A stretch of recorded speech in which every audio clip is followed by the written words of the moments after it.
हर हर महादेव। जय शिव शंकर। प्रिय श्रोताओं, आज 18 अक्टूबर दिन शनिवार को शनि प्रदोष व्रत है। तो आइए सुनते हैं शनि प्रदोष व्रत की पौराणिक कथा। गर्गाचार्य जी ने कहा, हे महामते, आपने भगवान शिव शंकर की प्रसन्नता हेतु समस्त प्रदोष व्रतों का वर्णन किया। अब हम शनि प्रदोष व्रत विधि सुनने की इच्छा रखते हैं, तो कृपा करके उसकी विधि और कथा को सुनाइए। तब सूत जी बोले, हे ऋषि, निश्चयात्मक रूप से आपका शिव पार्वती के चरणों में अत्यंत प्रेम है। मैं आपको शनि त्रयोदशी व्रत की विधि बताता हूँ, ध्यान पूर्वक सुनिए। एक निर्धन ब्राह्मण की स्त्री दरिद्रता से दुखी होकर सांडिल्य ऋषि के पास जाकर बोली, हे महामुने, मैं अत्यंत दुखी हूँ, दुख निवारण का उपाय कोई बताइए। मेरे दोनों पुत्र आपकी शरण में हैं। मेरे ज्येष्ठ पुत्र का नाम धर्म है, जो कि एक राजपुत्र है, और लघु पुत्र का नाम शुचिव्रत है। अतः हम दरिद्र हैं, आप ही हमारा उद्धार कर सकते हैं। इतनी बात सुनकर ऋषि ने कहा कि आपको भगवान शिव को प्रसन्न रखने हेतु प्रदोष व्रत करना चाहिए। तीनों प्राणी प्रदोष व्रत करने लगे तो समस्त दुखों का नाश हो जाएगा। तब ऋषि के बताए अनुसार तीनों ने प्रदोष व्रत रखना शुरू कर दिया। कुछ समय पश्चात प्रदोष व्रत आया। तब तीनों ने पूरी श्रद्धा से व्रत किया और भगवान शिव की प्रदोष काल में पूजा की। छोटा लड़का, जिसका नाम शुचिव्रत था, एक तालाब पर स्नान करने को गया तो उसे मार्ग में स्वर्ण कलश धन से भरपूर मिला। प्रसन्न होकर माता से कहा, माँ, यह धन मार्ग में प्राप्त हुआ है। माता ने धन को देखकर शिव महिमा का वर्णन किया। राजपुत्र को अपने पास बुलाकर बोली, देखो पुत्र, यह धन हमें भगवान शिव को प्रसन्न करने हेतु जो प्रदोष व्रत रखा था, उसी के फलस्वरूप प्राप्त हुआ है। अतः प्रसाद के रूप में दोनों पुत्र आधा आधा बांट लो। माता का वचन सुन राजपुत्र ने शिव पार्वती जी का ध्यान किया और बोला, हे माता, यह धन आपके पुत्र का ही है, मैं इसका अधिकारी नहीं हूँ। मुझे भगवान शंकर और पार्वती माँ जब देंगे तब लूँगा। इतना कहकर वह राजपुत्र भगवान शंकर की पूजा में लग गया। एक दिन दोनों भाइयों का प्रदेश भ्रमण का विचार हुआ। वहाँ उन्होंने अनेक गंधर्व कन्याओं को क्रीड़ा करते हुए देखा। उन्हें देख शुचिव्रत ने कहा, भैया, अब हमें इससे आगे नहीं जाना चाहिए। इतना कहकर शुचिव्रत उसी स्थान पर बैठ गया।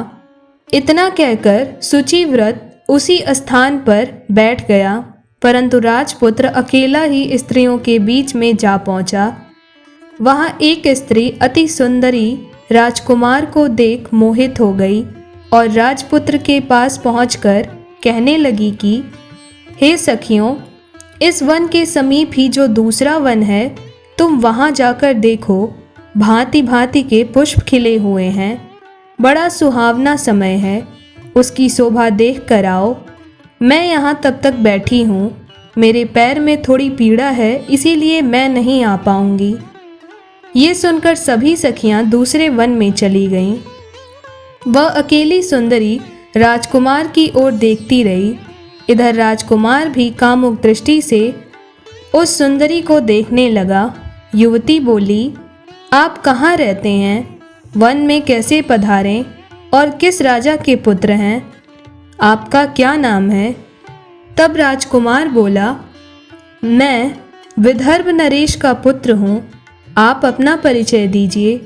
तब युवती बोली, मैं विद्रवीक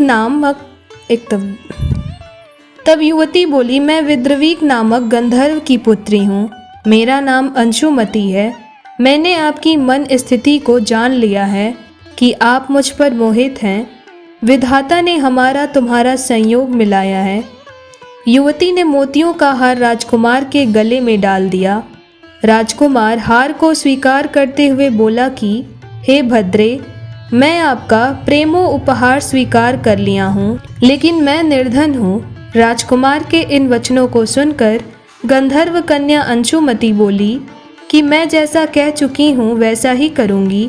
अब आप अपने घर को जाइए। इतना कहकर वह गंधर्व कन्या सखियों से जाकर मिली। घर जाकर राजकुमार ने अपने भाई सुचिव्रत को सारा वृत्तांत कह सुनाया। जब तीसरा दिन आया, वह राजकुमार सुचिव्रत को लेकर उसी वन में जा पहुंचा। वहीं वन में गंधर्वराज अपनी कन्या अंशुमति को लेकर आ पहुंचे।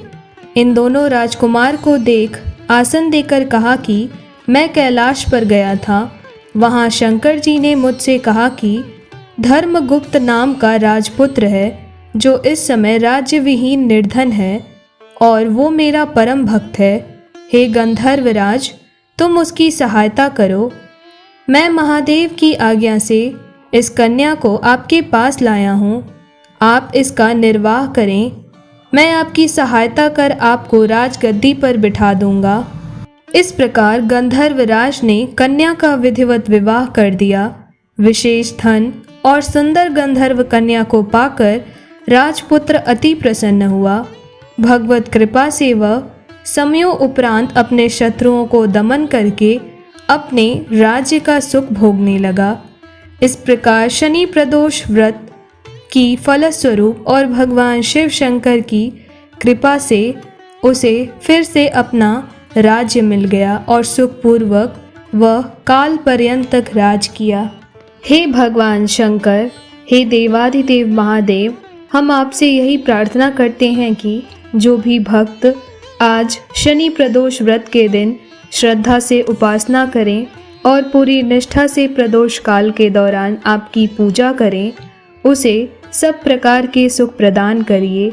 साथ ही उसके जो भी पूर्व के पाप हैं उन पापों का नाश कर दीजिए। बस यही प्रार्थना हम आपसे करते हैं। हर हर महादेव। जय शिव शंकर।